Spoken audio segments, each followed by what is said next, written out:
প্রথম ম্যাচে ৭৪ রানে জয়, দ্বিতীয় ম্যাচে সুপার ওভার বাংলাদেশের হার, অনেক প্রশ্ন রেখে হার, পরে ম্যাচে আবারও ১৭৯ রানের বিশাল ব্যবধানের জয়। এই যে বাংলাদেশ দলের সিরিজ জিতলো প্রায় ১ বছর ৬ থেকে ৭ মাস পর, এই যে বাংলাদেশের দল একটা সিরিজ জিতলো ৪টা সিরিজ পর, এখান থেকে বাংলাদেশ দল পেল কি? বাংলাদেশের লক্ষ্য ছিল যে এই ম্যাচে বা এই সিরিজে ৩-০তে জিতবে এবং র্যাঙ্কিংয়ে, যেটা বিশ্বকাপে খেলতে হলে টপ 9 টিমের মধ্যে থাকতে হবে, সেই জায়গায় আসতে পারতো। কিন্তু বাংলাদেশ দল সিরিজটা জিতলো ২-১-এ। তার মানে ওয়েস্ট ইন্ডিজের সাথে ব্যবধানটা কমেছে পয়েন্টের, কিন্তু র্যাঙ্কিংয়ে চেঞ্জ হয়নি। তারপরে বলতে হয় বাংলাদেশ দল সিরিজ জিতেছে, এটা একটা স্বস্তি। অনেক দিন পর যে ওডিআইতে বাংলাদেশ দল আগে সিরিজ হারতই না, সেখানে বাংলাদেশ দল সিরিজ জিতেছে, এটাই বড় একটা খবর, স্বস্তির খবর। তবে যে বিষয়গুলো থাকে যে বাংলাদেশ দল ওডিআইতে খারাপ করছে ২০২৩ বিশ্বকাপের পর থেকে, এবার বাংলাদেশ দল নেক্সট যে বিশ্বকাপটা খেলবে তার আগে বাংলাদেশ দল দল হতে পারবে কিনা এবং সেই প্রিপারেশনটা নিতে পারবে কিনা। আমরা যে দলটাকে দেখছি যে ২৫ জন বা ২৭ জন আছে, সেখান থেকে কাউকে আপনি বলতে পারবেন না যে নেক্সট বিশ্বকাপের জন্য দারুণভাবে তৈরি হয়েছেন অথবা নেক্সট বিশ্বকাপে খুব ভালো করবে। এই যে সিরিজটা শেষ হলো, এরপরে আমরা শুনলাম, বলা হলো বিসিবি থেকে অথবা অধিনায়ক নিজেও বলেছেন যে আমরা এখনই বিশ্বকাপ নিয়ে ভাবছি না, তবে র্যাঙ্কিংটা এগিয়ে রাখতে চাই। তবে বিশ্বকাপে যে প্রিপারেশনটা, সেটা বিশ্বকাপ কোয়ালিফাই করার পর হয়তো ৩ থেকে ৪ মাস আগে আমরা সেই সিদ্ধান্তটা নিব যে আমরা কিভাবে খেলতে চাই, কীভাবে প্রিপারেশন নিতে চাই। যাই হোক, সেই বিষয়গুলো অবশ্যই কথা হবে। তবে আপাতত এই সিরিজ থেকে বাংলাদেশ দল পেলোটা কি?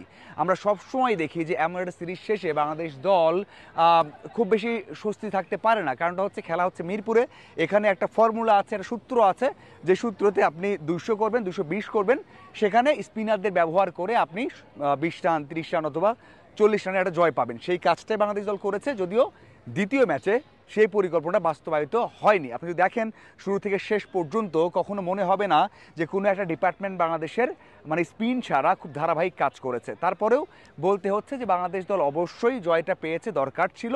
এবং ওই যে স্পিনারদের কাজ করা, যেটা সবচেয়ে বড় প্রাপ্তি আমরা বলতে পারি, রিশাদ একের পর এক ধারাবাহিকভাবে পারফর্ম করছে, এটা দলের জন্য খুবই ভালো। আমরা লেগ স্পিনারকে যদি তৈরি করতে পারি, মানে একজন লেগিকে তৈরি করতে পারি, এর থেকে বড় কিছু আর হতে পারে না। সেই কাজটা কিন্তু রিশাদ করেছেন, এবং রিশাদ এমনটা নয় যে ধারাবাহিকভাবে ভালো করছে না, প্রত্যেকটা ম্যাচে অবদান রাখছেন, ব্যাট হাতে হোক, বল হাতে হোক, এবং এই টুর্নামেন্টের সেরা হয়ে দেখিয়েছেন যে তার সেই কনসিস্টেন্সিটা আছে এবং বড় স্টেজেও ভালো করতে পারেন। এটাই হচ্ছে সবচেয়ে বড় প্রাপ্তি এই সিরিজ জুড়ে।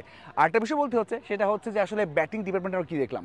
ব্যাটিং ডিপার্টমেন্টের খুব একটা কিছু দেখিনি, একমাত্র সাইফ এবং সৌম্য ছাড়া। হ্যাঁ, আমরা বলতে পারি যে একটা ভালো ইনিংস খেলেছেন, যেটা কিনা 50 করেছেন হৃদয়, সেটা আমরা বলতে পারি, কিন্তু সেটা অনেক স্লো ছিল, খুব একটা কার্যকরী ছিল না। এই যে বাংলাদেশ দল 2-একটা 50 পেয়েছে, কিছু 40 ঊর্ধ্ব ইনিংস পেয়েছে, তার মানে কি বাংলাদেশ দল পেয়ে গেছে বড় কিছু? আমার মনে হয় না, কারণ বড় কিছু পেতে হলে অবশ্যই ধারাবাহিক হতে হবে। হৃদয় ধারাবাহিক, তার স্ট্রাইক রেট খারাপ, শান্ত ধারাবাহিকতা হারিয়েছেন। অন্যদিকে সৌম্য থাকেন না, সাইফ ওডিআইতে এখনও থিতু হতে পারেননি, জাকির দলে থেকে বাদ পড়েছেন, এরপর শামীম দলে থাকছেন না।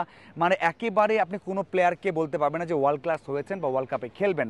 এই সিরিজটা ছিল বাংলাদেশ দলের আসলে জয় পাওয়ার সিরিজ, এখানে মানে একটা করে ইন্ডিভিজুয়াল ধরে এগিয়ে যাওয়ার কিছু পাওয়া যায়নি। ওই যে সূত্রটা, সেই সূত্রই অ্যাপ্লাই করা হয়েছে, বাংলাদেশ জিতেছে।